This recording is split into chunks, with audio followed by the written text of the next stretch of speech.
Hi guys, so this is a follow-up video on my Hackintosh project. It has been a while since the first one and between this one, but now I finally have gotten time to get my build done.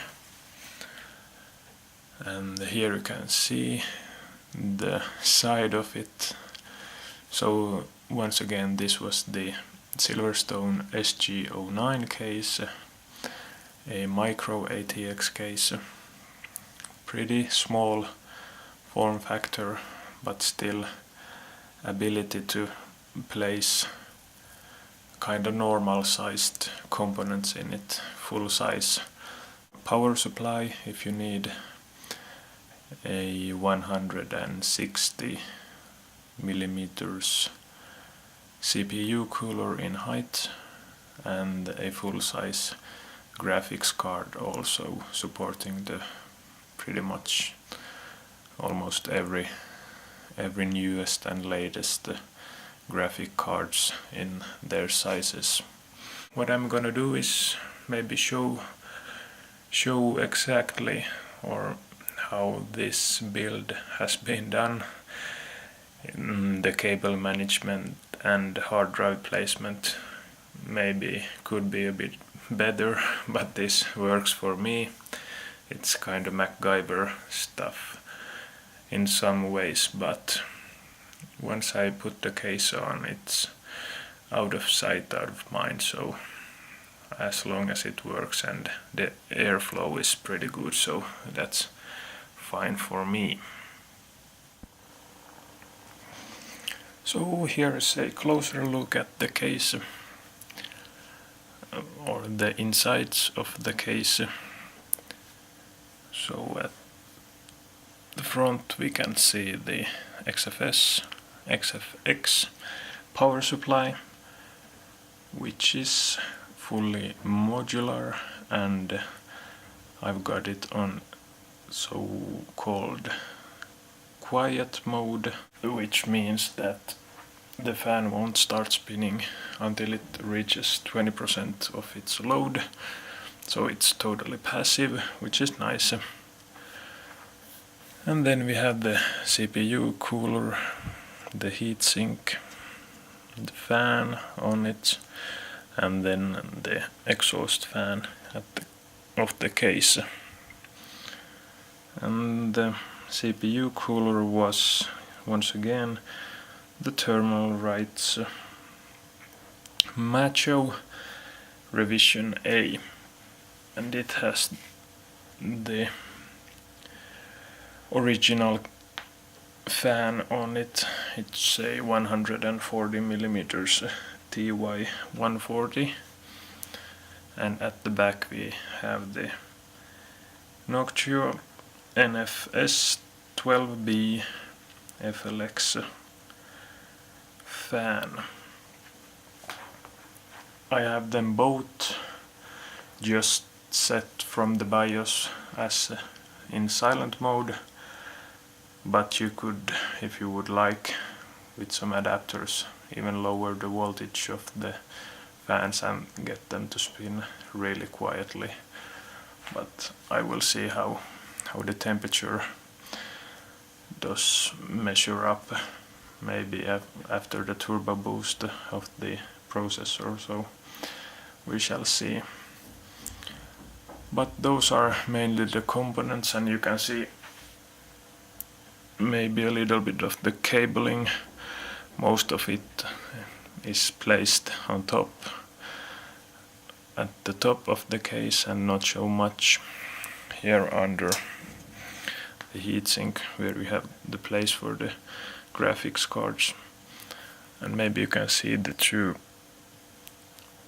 RAM modules over there also, 2 × 8 gigs, total of 16 gigs DDR3. Seems to be, at this stage at least, enough for me with OS X. And here you can see the space between the exhaust fan and the heatsink. It's not much, couple of millimeters, half a centimeter maybe, and the exhaust fan and the heatsink ain't really lined up normally, but that doesn't really matter if you place the exhaust fan at its original mounting place. But I still guess that it pulls pretty decently the heat from the heatsink.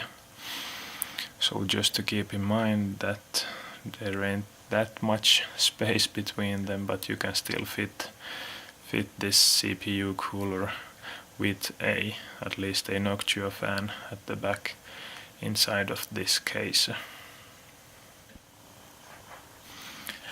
And about the cables, I think it's, well, maybe not the nicest cabling done, but it works, at least at this side.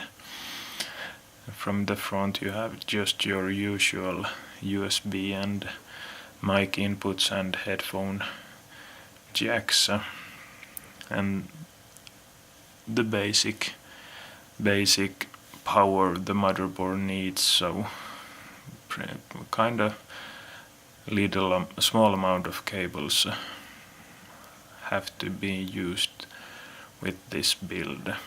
And the headphone jack and the front I/O, they work with the USB 3 also working on this case, so that's also nice.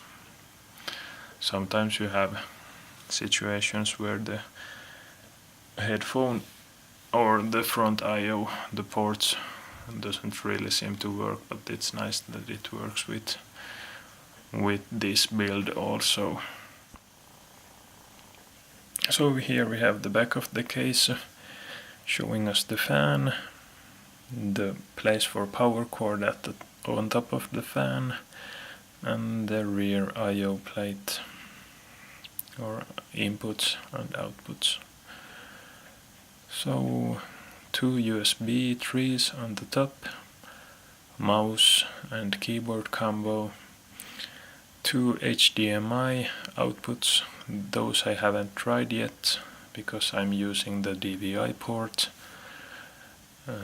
Dual Wi-Fi antenna places, which came along with the antennas came along with the motherboard, but I am not using. I did actually remove the onboard Wi-Fi card because it's not supported by OS X. And then you have 4 USB 2 ports, which I have 2 in use at the moment. My Belkin Bluetooth adapter for my keyboard, and my Logitech Nano receiver for my mouse. At the right from them you have 2 gigabit LAN ports and the basic audio inputs and outputs and optical out, and the PCI places at the bottom of the case.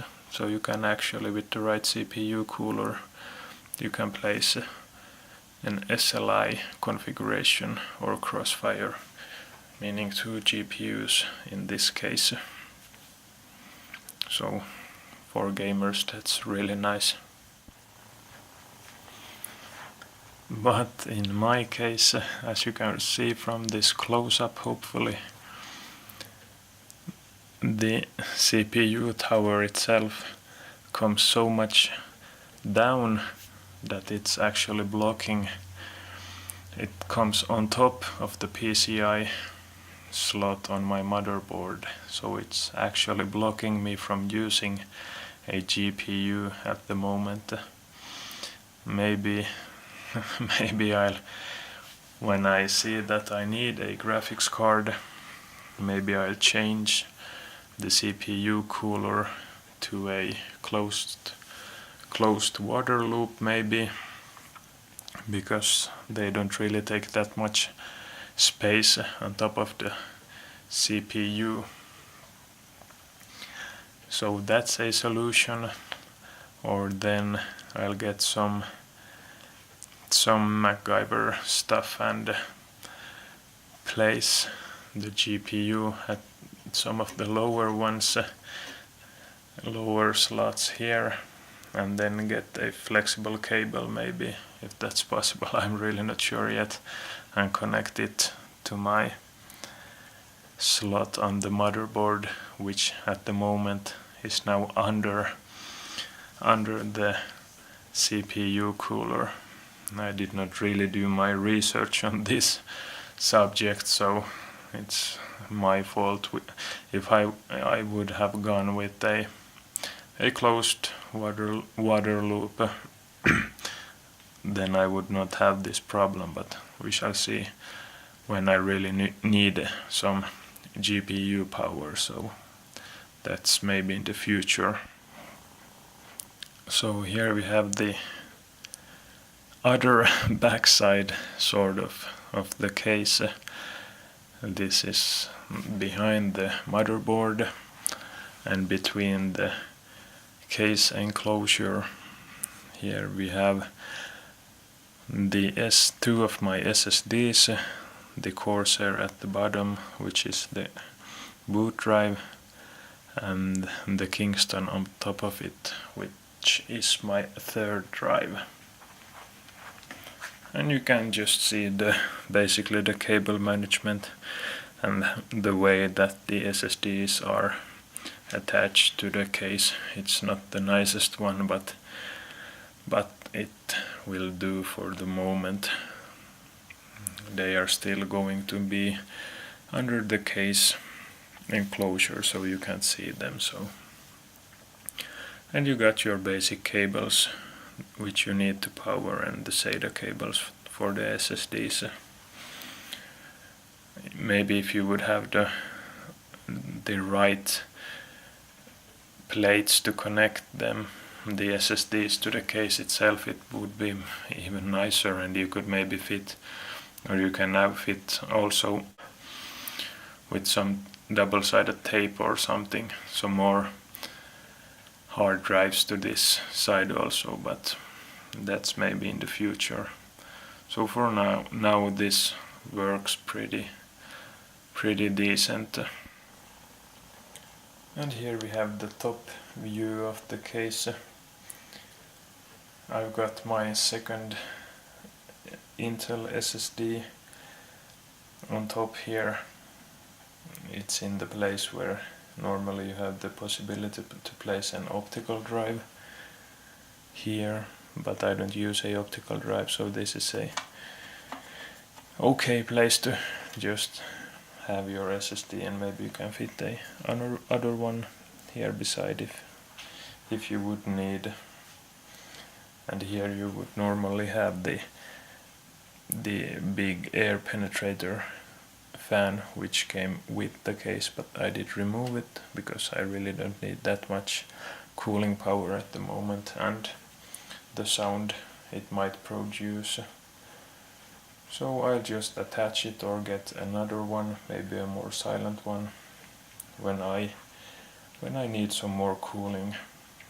But I've also got the cables coming here for the SSDs and just for the motherboard here.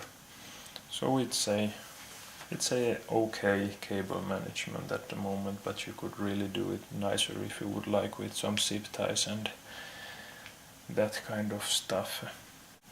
I really can't show how the CPU cooler blocks the PCI slot because I can't really get an angle of there, but it really comes over the PCI slot, so it's pretty much useless at the moment if I don't get that flexible cable which I've seen on the internet that you can order one. So we'll see how it will work with possibly a graphics cards in the future. So here we have the case itself in my IKEA shelf. It fits pretty nicely. It has the option for good airflow on both sides of the case and also on top of the case. I don't know if the onboard microphone can pick up the noise the fan makes, the airflow, but it's actually not as quiet as I would have liked.